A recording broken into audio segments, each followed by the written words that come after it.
The story begins with the arrival of a criminal in a peaceful town carrying a suitcase. The town is known for its quiet streets and calm atmosphere, hardly a place where danger would appear so openly. Nearby, a policewoman patrols, confident the day will remain uneventful. Even the rope resting over her shoulder looks ordinary, though it is actually a string of gummy candy. By chance, she bumps into a stranger. He notices the candy rope and finds it peculiar. Maintaining professional composure, she asks if he is visiting. The man smiles brightly and claims to be a salesman, joking that appearances can be deceiving. She agrees politely, mentioning that people often misjudge her as well, though her comment unsettles him slightly. Their conversation is cut short by a scream. An elderly woman shouts that her purse has been stolen. The policewoman immediately rushes toward the commotion. Her uniform restricts her movement, so she tears part of it to run more freely.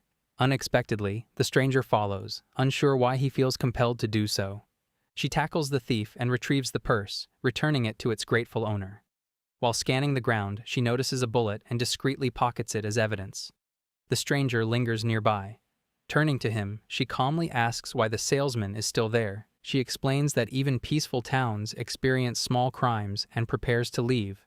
The salesman gently insists that she should not walk away in her damaged uniform. They sit down together, and he offers to sew her torn pants. He advises her never to rush into danger without caution. While she thanks him for his help, his true purpose unfolds silently. His sewing is only a distraction from retrieving the bullet from her pocket. With subtle movements, he removes the evidence without her noticing. The criminal observes that the policewoman possesses a remarkably peaceful mind, yet his tools are not as innocent as they appear. The sewing kit serves as camouflage, hiding more dangerous instruments inside. The needle she briefly holds is actually a small blow dart. She accidentally pricks her finger. The criminal reacts instantly, removing the dart and applying an antidote before harm spreads. Soon, her uniform is repaired. The salesman calmly states that he must return to his work. The policewoman smiles warmly and wishes him success, unaware of his true profession. In reality, the salesman is an assassin. His work involves eliminating targets when requested, regardless of their status or power. Later, he hides in a quiet location, preparing for his assignment. He reflects that when his mission proceeds smoothly, the policewoman's duties may increase, and chaos could disturb her peaceful routine. He positions himself carefully and aims his weapon at the target. However, the situation becomes complicated. The intended target is a man currently speaking with the policewoman. They are engaged in conversation about specially designed undergarments meant to allow easier movement during emergencies. The policewoman discusses how practical such clothing can be in preventing difficulties during crime scenes. The man behaves in a flirtatious manner and leans closer than necessary. His behavior makes the moment uncomfortable. The assassin hesitates as he observes the interaction. The policewoman remains focused on her explanation, unaware of the tension building nearby. When the man reaches out inappropriately, the assassin makes a swift decision. He fires a dart with precision. The projectile strikes the man's hand, leaving him shocked and suddenly numb. The assassin's target is a troublesome businessman, known for his arrogance and widely disliked reputation. Dressed in his trademark white suit, he stands out anywhere, making him easy to identify from a distance. The assassin takes aim and fires. Disappointment follows. The dart cannot pierce the concealed armor beneath the man's tailored jacket. At his side, the policewoman stands guard. The shot sends bystanders into panic, but she quickly orders everyone back, restoring control within moments. The businessman claims he only intended to visit a cafe. The officer firmly states that someone is trying to end his life. He dismisses the threat, brushing off the previous incident as minor. She disagrees, warning it may have been a declaration of war rather than an isolated attack. That is why she insisted he wear protective armor. From afar, the assassin watches in frustration, realizing her precautions have foiled his plan. The policewoman asks the businessman whether he has done anything to provoke resentment. He admits that in his line of work, countless actions could have angered others. He shrugs, suggesting that hostility is part of business. He then mentions the cafe he wanted to visit, praising its excellent reputation. The criminal understands that the mission cannot be completed today under such tight protection. Despite the danger, the businessman invites the officer to join him for a tart inside the cafe. He casually places a hand on her waist as he guides her forward, a gesture that does not go unnoticed by the watching assassin. Choosing to remain close, the criminal enters the cafe as well and orders a coffee, positioning himself where he can observe them discreetly. The businessman and the officer sit at a table as a seasonal tart is served. She refuses to eat, explaining that she is on duty and must remain alert. The businessman insists that she taste it first, claiming it could be poisoned and that her inspection would ensure his safety. Taking her responsibility seriously, she samples it carefully. The dessert proves delicious, and she ends up finishing the entire portion, remarking afterward that nothing harmful is present. She concludes that it is safe. The businessman suggests that the tart might have tasted even better on the terrace. The officer immediately rejects the idea, stating that it is unsafe for him to expose himself outdoors without proper security. She advises him to remain surrounded by trusted employees. Instead, he stands and remarks that being alone together is pleasant. He gestures toward her face, offering to help clean the jam. Before the situation escalates, the criminal steps forward and places a sword between them, halting the businessman's advance. Calmly, he remarks that the man dropped it. The businessman stares in confusion, unable to comprehend how a sword could have slipped from his armored suit. An awkward silence follows. The policewoman recognizes the man as the friendly salesman she met earlier and expresses surprise at seeing him again in the same cafe. The businessman glances between them, puzzled. She asks whether he is working today, and he replies that he had planned to, but is feeling unwell and decided to rest instead. Shortly after, the businessman excuses himself, saying he hopes she will join him for tea another time. She agrees politely, reaffirming that her duty is to protect every citizen. As long as she wears the uniform, she says, no one will fall victim to crime. Turning to the salesman, she assures him that her promise includes him as well. Noticing that he claims to be free, she asks whether he would mind accompanying her for a while. They step further inside the cafe together. She explains that it is possible the culprit responsible for the recent incidents might have tampered with other menu items. Therefore, she believes she must examine the entire selection to ensure nothing is poisoned. Her reasoning sounds official and determined. In truth, however, she simply wishes to enjoy more food and searches for convincing justifications to do so. The salesman watches her thoughtful expressions as she studies the menu with exaggerated seriousness. The assassin remains silent, hiding his true identity once again, while the peaceful town continues unaware of the tension moving quietly beneath its calm surface. From a distance, the salesman watches the officer hugging a large tree with surprising determination. He considers walking away. With her constantly nearby, eliminating his target has become nearly impossible. Avoiding her would be wiser, yet he cannot bring himself to leave. He approaches. She notices him and asks what he is doing there. He gestures toward the tree and asks the same. She explains she is trying to climb it to rescue a sloth stuck in the branches. Smiling, she adds that it is fortunate he is there to help. He has no such plan. Still, she insists he lift her so she can reach the lowest branch. He suggests a ladder, but she refuses, confident she can manage. Reluctantly, he supports her.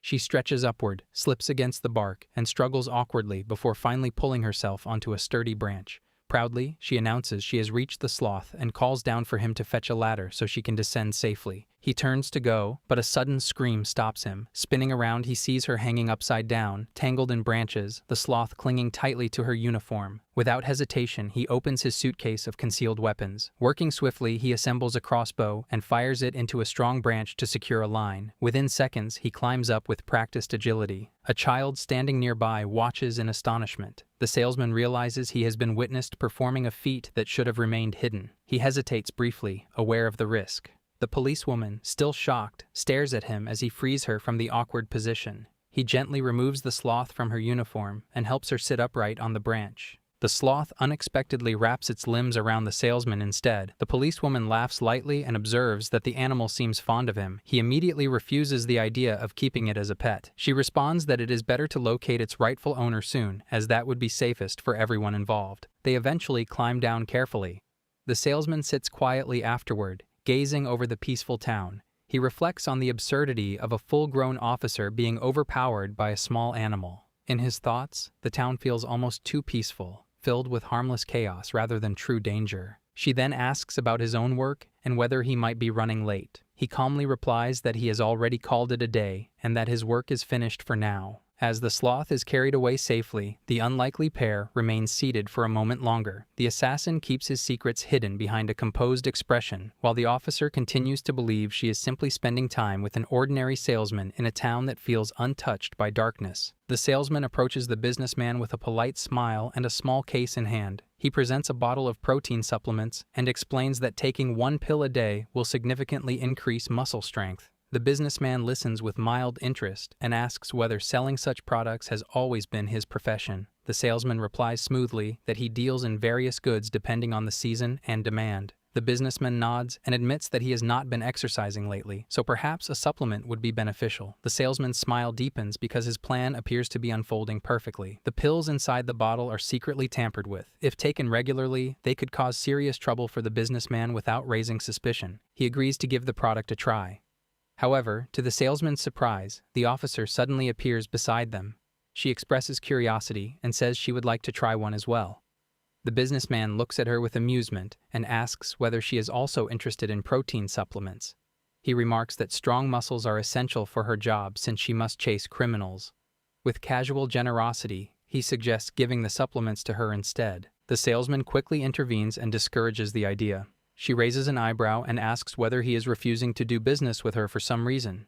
He awkwardly replies that such supplements may not be suitable for her. The businessman immediately points out that specifying gender sounds unnecessary. The policewoman firmly states that strength is important for protecting citizens, regardless of gender. Attempting to recover, the salesman says in a playful tone that if she is ever in danger, he will personally protect her so she need not worry about building muscles. The unexpected remark leaves her momentarily stunned. The businessman reacts sharply. He grabs the salesman by the collar and demands to know whether he has intentions toward the officer. Tension rises between them. The officer steps forward and declares that if the businessman truly wishes to try the supplements, she must test them first. She takes out a pill and prepares to swallow it. In a swift motion, the salesman uses a rubber band technique to shoot the pill from her hand. It falls to the ground before anyone fully understands what happened. To distract her, he quickly produces another bottle and claims it contains collagen, better suited for her needs. In truth, it is simply Ramune candy placed inside a collagen container. The businessman scoffs and remarks that the officer is young and does not require such products. Determined to regain control of the situation, the salesman insists that collagen would be more beneficial than protein. He boldly claims to be a qualified beautician, capable of assessing skin quality with a single touch, though this is entirely fabricated. He places his hand against her cheek, intending to make exaggerated comments about skin elasticity. Instead, he becomes unexpectedly aware of how smooth her skin feels. For a brief second, his professional composure falters. The businessman watches closely and comments that the salesman appears suspicious. Doubt grows in his voice as he questions whether the protein and collagen are genuine products. He accuses the salesman of fabricating excuses merely to get closer to the officer. The accusation irritates the salesman. He calmly responds that jumping to such conclusions is unreasonable, though internally he recognizes that even this suspicion jeopardizes his mission. Maintaining a neutral expression, he states that he has other work to attend to and prepares to leave. As he says goodbye, the businessman declares that they are now rivals. The salesman feels a surge of anger at the remark. The businessman's arrogance is becoming increasingly intolerable. Later, he sits alone in a park, smoking quietly while reflecting on how every plan has been disrupted by the officer's constant presence. Each carefully designed strategy collapses the moment she appears. As he exhales smoke and contemplates his next move, he suddenly hears a voice behind him. The policewoman stands there, causing him to flinch in surprise. She explains that she has come to apologize for interfering with his business earlier. The irony is clear to him because she does not know his true profession. She continues by admitting that she is inexperienced in matters of beauty and skincare. That is why she felt surprised when he examined her face so seriously. Taking his hand unexpectedly, she asks him to check her skin again and confirm whether it truly requires collagen. He grows visibly uncomfortable and shy, insisting that her skin is perfectly fine. She persists, urging him to examine it properly to ensure he is being honest. Her sincere curiosity and lack of suspicion unsettle him more than hostility ever could. To prevent her from continuing such awkward behavior, he hands her the collagen bottle. Without hesitation, she pours several candies into her mouth and declares that they taste remarkably similar to Ramune. She has no idea that they are, in fact, Ramune disguised as collagen supplements. The salesman watches her chew with a mixture of relief and disbelief. Once again, the mission remains unfinished. The salesman walks through the quiet streets, lost in thought. He reflects on the life he leads, a shadowy existence that spans the entire country, moving silently from one assignment to the next. He is an assassin, a professional who thrives in darkness, and his work is not for those burdened by lingering emotions. Feelings are weaknesses, he tells himself. Yet, at this moment, he carries an old lady on his back. She struggles to walk, her steps unsteady, and he adjusts his pace to support her. His thoughts momentarily clash with his reality, and he notices the policewoman observing him from a short distance. Embarrassment creeps in, and he attempts to excuse himself. He mutters that he is only helping because the lady cannot walk properly. She smiles faintly and shakes her head, letting him know with a steady gaze that he does not need to explain. The old lady notices him with gentle curiosity and wonders if he is truly a salesman. She observes his kind nature and thinks that someone with a heart like his would make the perfect salesman. The policewoman joins in, agreeing that his generosity is evident. She then asks the old lady if she can help carry some bags that look heavy. The lady laughs lightly and says they are only filled with candies. She fumbles, and the bags slip, spilling sweets across the pavement. Among the scattered items, a gun falls to the ground, catching both the salesman and the officer off guard. The officer quickly scoops up the firearm and assures them that it is just a toy pistol, waving it lightly in her hands. The salesman takes a deep breath, realizing how easily he almost suspected the old lady of something more sinister. She explains that she had been preparing for her grandson's visit, picking up candies and extras for him. The officer, now playful, begins handling the toy gun with enthusiasm, pretending to aim and fire at the earth with dramatic flair. The salesman resists showing frustration, but joins in lightly. They agree to a small match, shooting at cans set up on the pavement. The salesman deliberately misses each shot, ensuring the officer does not suspect his skill or intention. She laughs at his apparent incompetence, but demonstrates the correct way to bend and aim. When she bends to take her turn, her skirt catches slightly and rips, yet she manages to hit every target flawlessly. They continue until the cans are all knocked over. At that moment, the old lady's grandson appears. She calls out to him, asking what he is doing and where he is going. The boy, Ryo-chan, is caught taking money from the neighborhood association funds. He insists he is merely borrowing it, but the old lady repeatedly questions his intentions. Frustrated, he shoves her, causing her to fall. The policewoman rushes forward to help her, while the salesman seizes the opportunity to intervene. He watches Ryo-chan attempt to escape on his bicycle, only for the tire to flatten suddenly. The salesman steps forward, holding the gun firmly as a warning, annoyed by Ryo-chan's reckless behavior, even though he is family. The boy freezes, realizing the situation is serious. Meanwhile, the officer reassures him that the weapon is a toy, bought by the grandmother. The boy hesitates, then notes that it is not the same pistol that punctured his tire, realizing the salesman's presence is serious. The salesman quickly tells the policewoman they should leave, gives Ryo-chan a firm warning to stop causing trouble, and instructs him to stay silent about the incident. As they walk away, the officer worries about the grandmother and Ryo-chan's behavior. She warns the salesman that even pointing a weapon, toy or not, can be dangerous. He feels uneasy and decides to keep his distance, realizing her presence complicates his life more than any target. Before she leaves, he quietly helps adjust her torn skirt, careful not to draw attention. The salesman operates in his assassin mode while facing his current target, a young businessman who sits calmly across the table. The assignment is simple. A client holds a grudge, though the details remain unknown to him. The task requires eliminating the man quietly under the cover of darkness. Instead of carrying out the mission immediately, the assassin now sits in a cafe, eating a pear parfait that the very target recommends. The situation feels absurd even to him. Frustration builds within the assassin as he questions why he has been invited specifically to share dessert. The businessman remains relaxed and insists there is no need for hesitation since the threat is his responsibility. The calm confidence only increases the assassin's irritation. Suddenly, the tone shifts when the businessman sternly warns him to stay away from a certain policewoman. The assassin responds evenly and reveals that there is no intention of pursuing her, nor can he be bribed with something as simple as parfait. The businessman casually suggests ordering a pear tart as well, misunderstanding the point. The assassin clarifies by asking whether it is wise for the businessman to go outside without protective armor. The businessman dismisses any concern and explains that nothing suspicious has happened recently. He claims the policewoman simply worries excessively and takes matters too seriously. With surprising boldness, he adds that her concern exists because she is in love with him. The assassin silently considers him foolish. He discreetly reaches into his pocket. The intended victim sits directly before him without any awareness. It presents the perfect opportunity. Instead of acting violently, he opts for a subtler approach. He attempts to tamper with the sugar in the drink. He creates a distraction by pointing out that the policewoman is nearby. As the businessman looks away, the assassin quickly tries to add the sugar to the drink, hoping no one notices. However, when both turn back, the policewoman actually stands there. Shock flashes across his face.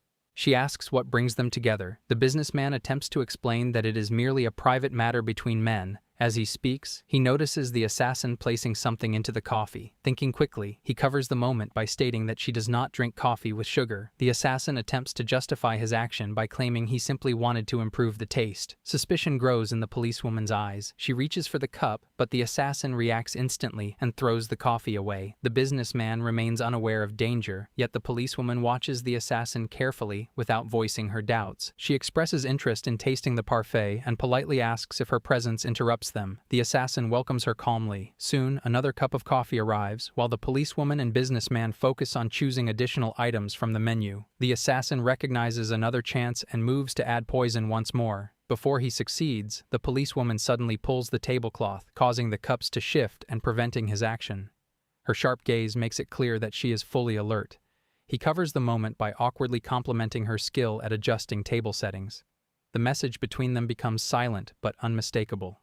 She watches him closely. Later, a strawberry parfait topped with whipped cream arrives. The policewoman eagerly begins to eat. The assassin comments that it may not be appropriate for her to enjoy dessert while on duty. The businessman responds that he is simply ensuring there is no poison. The assassin points out that her carefree eating proves the dessert is safe. The businessman agrees and asks her to feed him a bite. As she prepares to do so, the assassin interrupts and suggests adding sugar first. The businessman grows irritated at the repeated mention of sugar, but eventually allows it. The assassin sprinkles sugar over the spoonful. The policewoman hesitates, sensing something wrong. Just before feeding him, she throws it away and remarks that consuming sugar directly can be harmful. The businessman complains in confusion while she remains firm.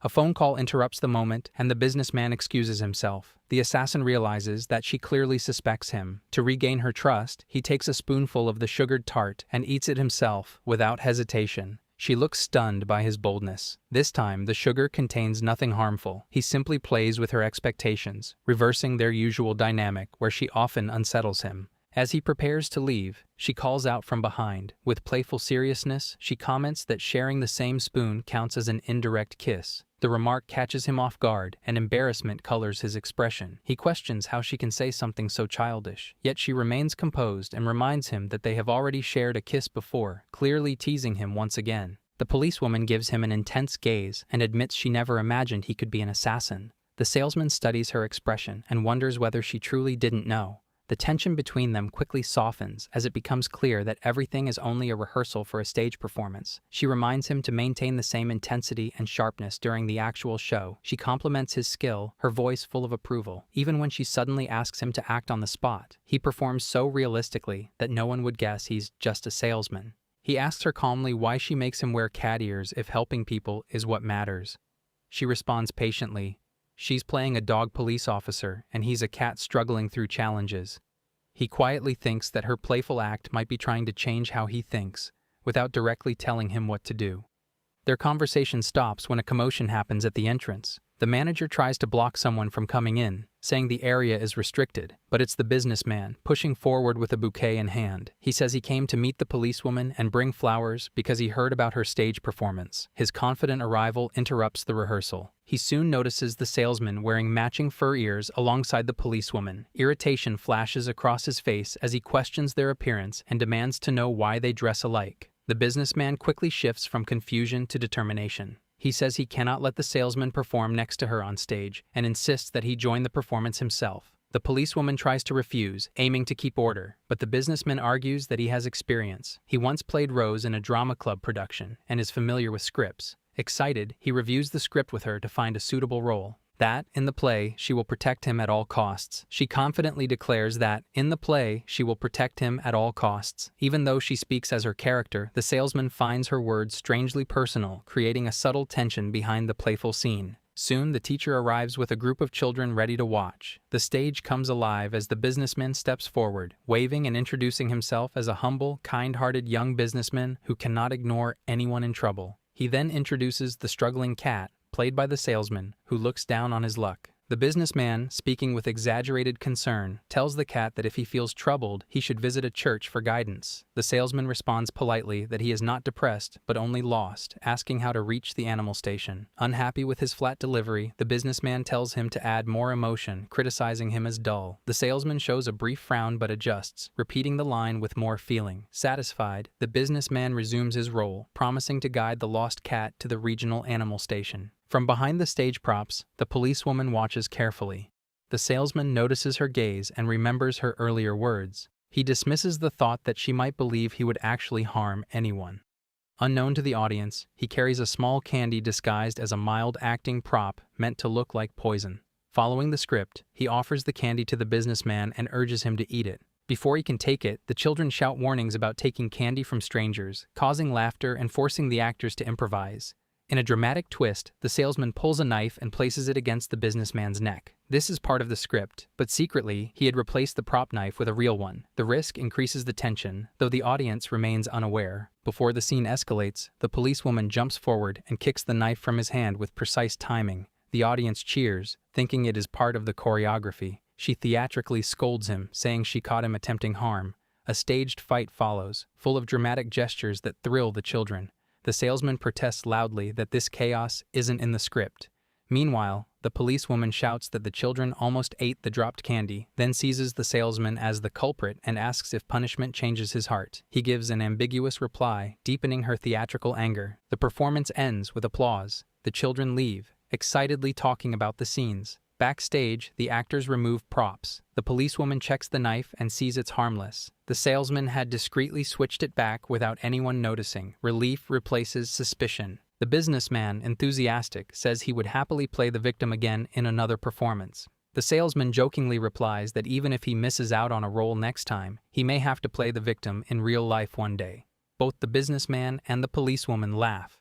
Realizing how dark his words sound, the salesman quickly clarifies that he didn't mean it seriously. The sun shines brightly over the park, children laugh, and a gentle breeze rustles the trees. The salesman strolls along the path, hoping for a peaceful day without complications.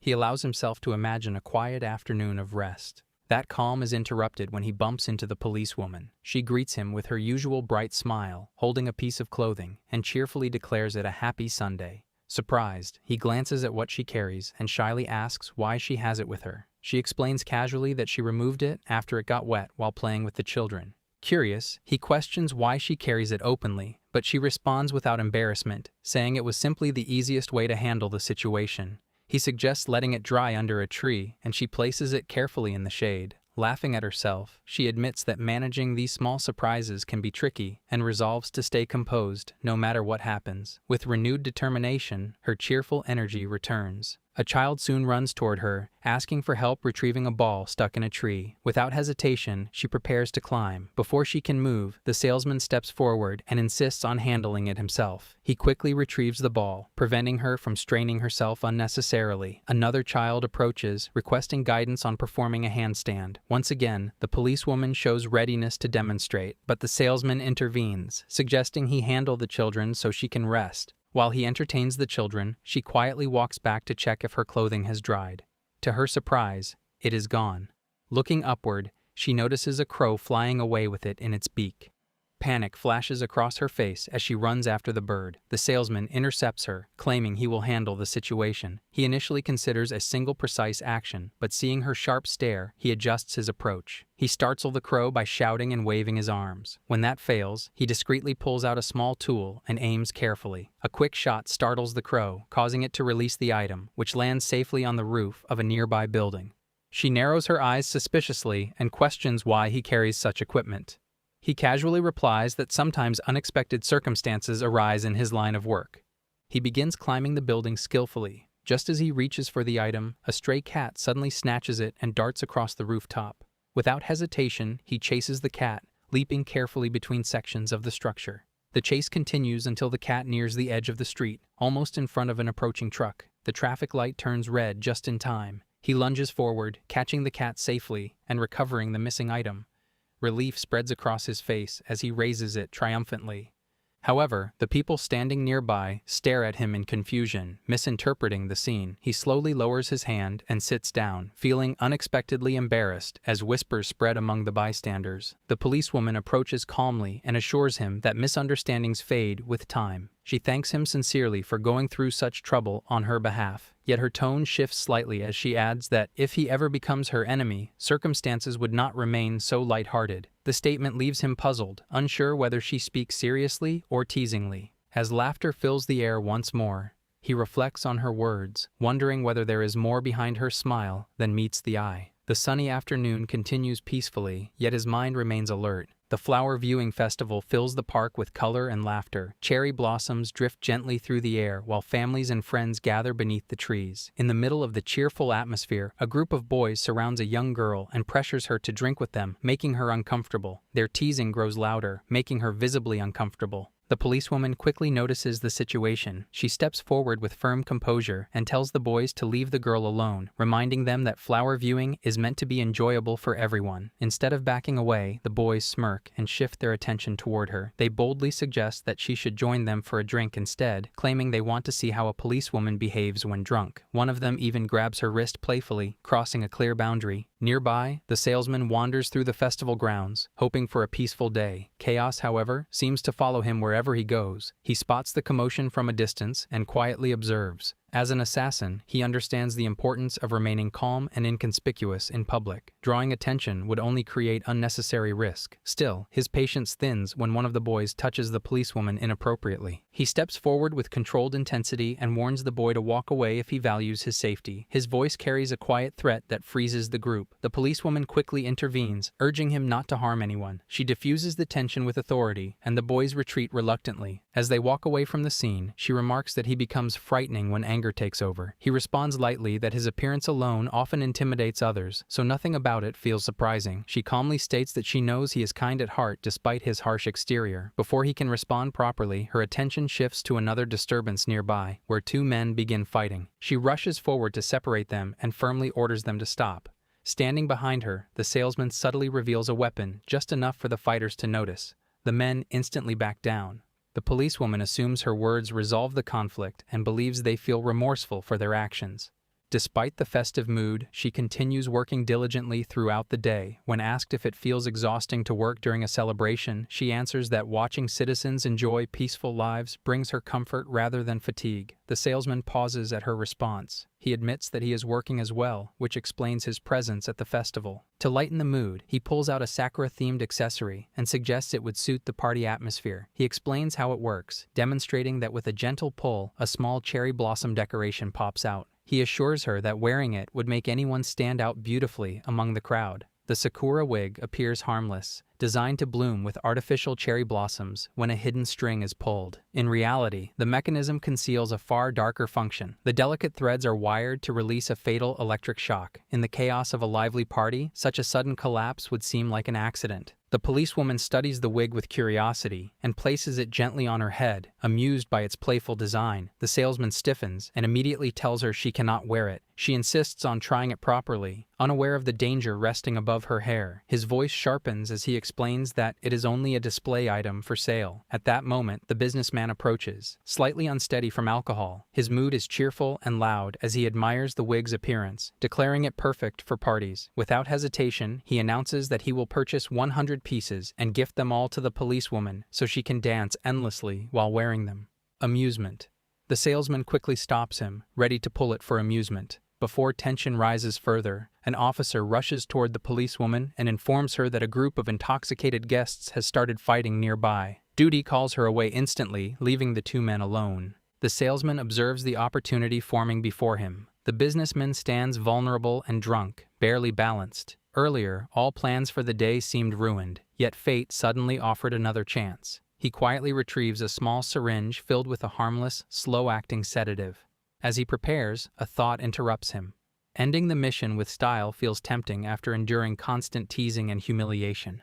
The businessman stumbles in his drunken state, colliding with the salesman and causing them both to fall. In his drunken confusion, he laughs and pins him awkwardly to the ground, misreading the situation entirely. His behavior becomes reckless and invasive, leaning closer without awareness. Panic flashes across the salesman's face as he calls for help. To his shock, the policewoman returns at that precise moment. She reacts swiftly, pulling the businessman away and forcing him onto the ground with controlled strength. The salesman scrambles upright, shaken by the sudden reversal of roles. Together, they restrain the intoxicated man with a rope until sobriety returns. Silence settles around them. The salesman sits stunned, unsettled by the realization that he nearly becomes a target himself. The policewoman kneels beside him and assures him softly that it will remain between them. Here I am, know it's been a while. I was in